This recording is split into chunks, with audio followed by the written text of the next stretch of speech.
अस्सलाम वालेकुम viewer CSS all in one में खुश आमदीद।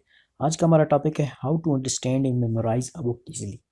कि हम किताब को कैसे इफ़ेक्टिवली हम उसको पढ़ सकते हैं, उसको कैसे हम मेमोराइज कर सकते हैं, कैसे हम उसको इफ़ेक्टिवली स्टडी कर सकते हैं। किताब को मौसर तरीके से कैसे पढ़ा जाए, वो कौन से तरीके हैं जिनकी मदद से आप किताब पढ़ें और किताब आपको याद भी हो जाए। तो ये सब आगे वीडियो में, लेकिन उससे पहले अगर आप हमारे चैनल पर नए हैं तो हमारे चैनल को सब्सक्राइब कर लें और बेल के बटन को दबाएं ताकि आपको तमाम वीडियोस की नोटिफिकेशन मिलते रहें। तो चलें आगे चलते हैं। इस वीडियो में हम जो हैं पढ़ेंगे बुक सिलेक्शन टिप्स और KWL technique to understand a book. एक बुक को पढ़ने के लिए, समझने के लिए जो है KWL टेक्निक को हम देखेंगे क्या होती है। 3R टेक्निक को देखेंगे कि उससे हम बुक को कैसे अंडरस्टैंड कर सकते हैं। तो सबसे पहले हमें ये पता होना चाहिए कि व्हाट इज़ स्टडी। स्टडी किसे कहते हैं। जिन लोगों को इसकी डेफिनेशन पहले से पता है वो, या उनके पास अपनी कोई डेफिनेशन है, तो वो नीचे कमेंट करके हमें बताएं। स्टडी की एक डेफिनेशन है to read, memorise and expression of knowledge and speech और राइटिंग इज कॉल्ड स्टडी। किसे स्टडी कहते हैं, मुताला किसे कहते हैं, किस चीज़ को पढ़ना और उसको फिर अपने जहन में बिठा लेना, याद कर लेना और उसके इल्म को ज़ाहिर करना राइटिंग के ज़रिए, इम्तिहान दे के, या स्पीच में मतलब बोल कर। इसको हम स्टडी कहते हैं। सबसे बेस्ट और आसान स्टडी की डिफिनेशन है, इसको मुताला कहते हैं। तो बुक सिलेक्शन में सबसे पहला स्टेप ये है कि आप उस किताब का इंतखाब करें जिसमें आपको दिलचस्पी हो। और अगर बुक टेक्स्ट बुक हो तो वो उस सब्जेक्ट में सबसे बेसिक किताब होनी चाहिए। मतलब वो सब्जेक्ट आप सेलेक्ट करें जिनमें बुक्स में आप वो सब्जेक्ट सेलेक्ट करें जिनमें आप दिलचस्पी रखते हो। मतलब बाज़ लोगों को नावल पढ़ने का शौक़ है, बाज़ लोगों को हिस्ट्री पढ़ने का शौक़ है, तो उन बुक्स को जो है आप अपनी दिलचस्पी के मुताबिक आपने वो मज़ामीन सेलेक्ट करने हैं। फ़र्ज़ करें किसी को साइंस पढ़ने का शौक़ है तो वो साइंस की बेसिक बुक को से स्टार्ट करेगा। और डायरेक्ट आपने कोई बड़ी बुक नहीं उठा लेनी, मुश्किल तरीन बुक नहीं उठा लेनी, बेसिक आपने बुक से स्टार्ट करना है जिसमें आसान आसान टर्म्स हो। और अगर इसी तरह की टेक्स्ट बुक अगर आप कोई पढ़ रहे हैं, कोई डिसिप्लिन है आपका, BS कर रहे हैं, तो टेक्स्ट बुक है आपके पास, तो उसमें भी आप उस सब्जेक्ट की सबसे बेसिक बुक उठानी है आपने। यानी कि उस सब्जेक्ट का इंट्रोडक्शन होना चाहिए उस बुक में, ताकि आपको उन अल्फाज की समझ आ सके जो उस सब्जेक्ट में खुसूसन इस्तेमाल होते हैं। यानी कि आपको उस बुक का जार्गन समझ आना चाहिए। अब मैं आपको एक टेक्निक बताने जा रहा हूँ जिसकी मदद से आप जो है, अब मैं आपको एक टेक्निक बताने जा रहा हूँ जिसकी मदद से आप जो है बुक को के क्रक्स को आसानी से समझ सकें। उस टेक्निक का नाम है KWL टेक्निक।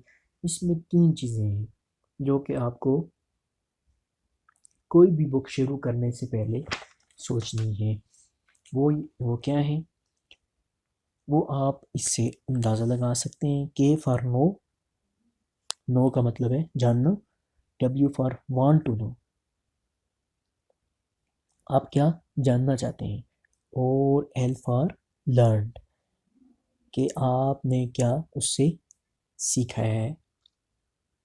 तो 3 चीज़ों से मुराद ये है कि फॉर नो, कि आप उस सब्जेक्ट या उस टॉपिक के बारे में सब पहले पहले से क्या जानते हैं, आपको पहले से क्या मालूम है।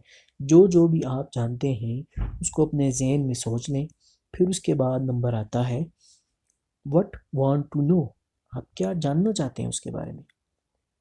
आप इस किताब को इस्तेमाल करते हुए क्या मज़ीद जानना चाहते हैं, कोई सब्जेक्ट पर या इस टॉपिक पर क्या मज़ीद आप जानना चाहते हैं। जो भी सवाल हो उस सब्जेक्ट का या टॉपिक के हवाले से आपके जहन में है, वो उसको आपने एक पेज पर नोट कर लेना है। आपने उसके बारे में सोचना है आपको क्या जानना है। तो वो जितनी भी चीज़ें आपने जाननी है वो आप अपने एक पेज पर नोट कर लेंगे। उसके बाद आपने वो टॉपिक या बुक पढ़नी शुरू कर देनी है, और जो ही ये टॉपिक या बुक ख़त्म हो जाए तो फिर आपने ये सोचना है कि आप इस बुक या टॉपिक से क्या लर्न किया है आपने। तो इसको कहते हैं KWL टेक्निक। ठीक है। तो थर्ड जो है हमारे पास मिसाल के तौर पर जो है हमारे पास पब्लिक एडमिनिस्ट्रेशन एक सब्जेक्ट है CSS का। तो उसके बारे में आपने सोचना है कि पब्लिक एडमिनिस्ट्रेशन के सब्जेक्ट किस बारे में है।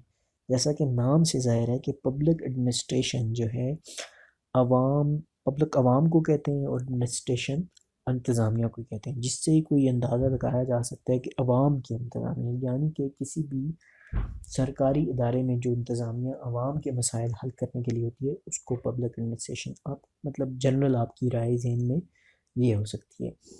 और अगर इसको सब्जेक्ट एज ए सब्जेक्ट लिया जाए तो हम ये कह सकते हैं कि study of administration for people. Government government के बारे में मतलब गवर्नमेंट की तरफ से लोगों के बारे में स्टडी, जो एडमिनिस्ट्रेशन की स्टडी है उसको। इस तरह जो भी आप जानते हैं वो आप अपने जहन में जोर डालकर उसको रिकॉल करना है हमें। ठीक है। अब नेक्स्ट आपने मज़ीद सोचना है कि इस सब्जेक्ट के बारे में क्या जानते हैं, जैसे कि पब्लिक एडमिनिस्ट्रेशन कैसे काम करती है, पाकिस्तान में इसका कैसा रोल है, पाकिस्तान एडमिनिस्ट्रेशन इतनी मौसर क्यों नहीं है पाकिस्तान में, वगैरह वगैरह। ये मेरे जहन में सवाल पैदा होते हैं, आपके जहन में कोई भी सवाल पैदा हो सकते हैं।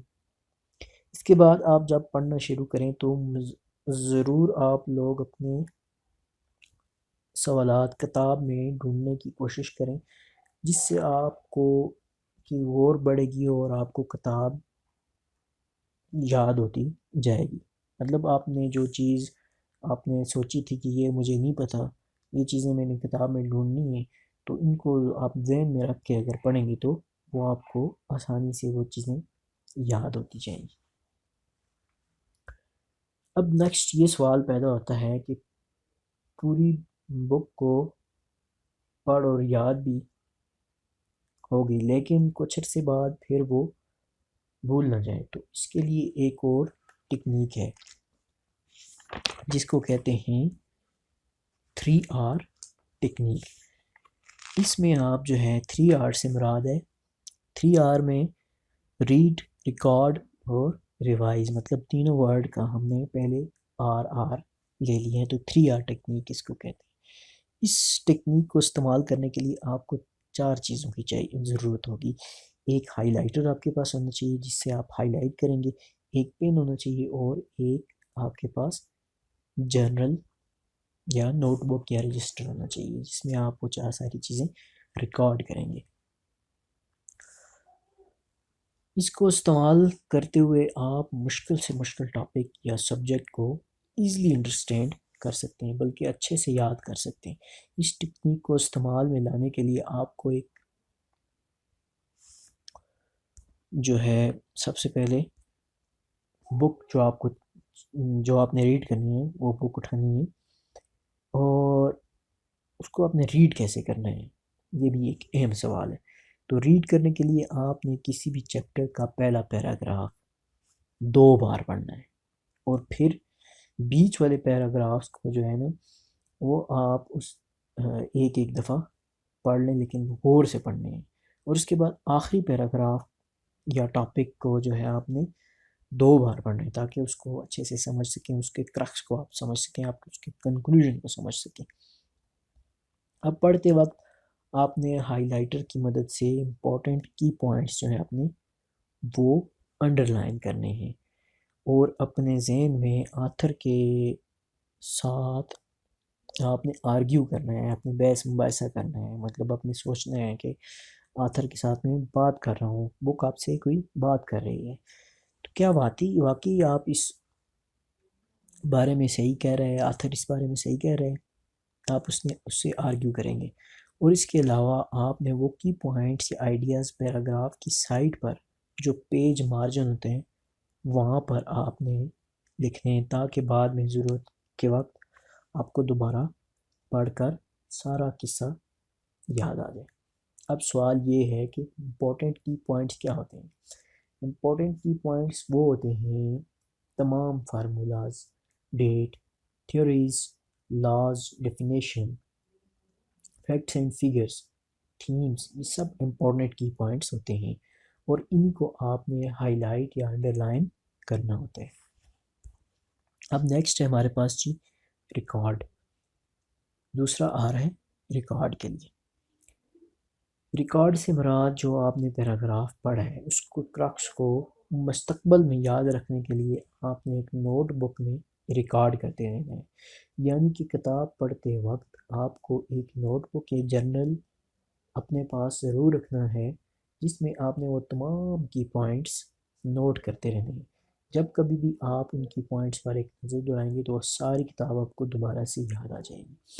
अब थर्ड जो है हमारे पास, इसके अलावा आप जो है ये भी पॉइंट्स जो हैं मार्जिन पे भी लिख सकते हैं। पेज का मार्जिन क्या होता है, जो पैराग्राफ लिखा होता है उसकी साइड पे जो पेज की जो थोड़ी सी जगह खाली बची होती है उसको पेज मार्जिन कहते हैं। अब नेक्स्ट जो है अपनी ये सब कुछ रिवाइज करना है, जिस जो थर्ड आर जो है इसी के लिए रखा गया है। तो इसको समझने के लिए फ़र्ज़ करें कि आपको एक किताब पढ़े हुए 6 माह हो गए हैं और उस किताब में क्या ख़ास बातें थीं वो तकरीबन आप भूल चुके हैं। तो आपके वो जर्नल जिसमें आपने वो किताब के की पॉइंट्स इंपॉर्टेंट की पॉइंट्स आपने रिकॉर्ड किए थे वो जर्नल उठाना है और उससे रिकॉर्ड आपने एक सरसरी नज़र दौड़ानी है। इसको इससे आपको वो रिवाइज हो जाएंगे और उस किताब का सारा क्रक्स आपको दोबारा याद आ जाएगा, गोया कि आपने वो किताब अभी अभी ख़त्म की हो। इसी के साथ आज की वीडियो ख़त्म हुई जाती है। ठीक है, आपको ये वीडियो कैसी लगी हमें कमेंट करके बताएं और ये दोस्तों को शेयर करें, लाइक करें इस वीडियो को और व्हाट्सएप के ज़रिए आप दोस्तों को शेयर भी कर सकते हैं। इसके अलावा आप जो है हमारे ग्रुप को ज्वाइन कर सकते हैं CSS ऑल इन वन के नाम से, जो जिसका लिंक जो है वीडियो की डिस्क्रिप्शन में मौजूद है। ठीक है, इस मज़ीद आपको किस बारे में वीडियोस चाहिए आप कमेंट करके हमें ज़रूर बताएं। आज के लिए इतना ही काफ़ी, नेक्स्ट वीडियो में मिलते हैं। अल्लाह हाफिज़।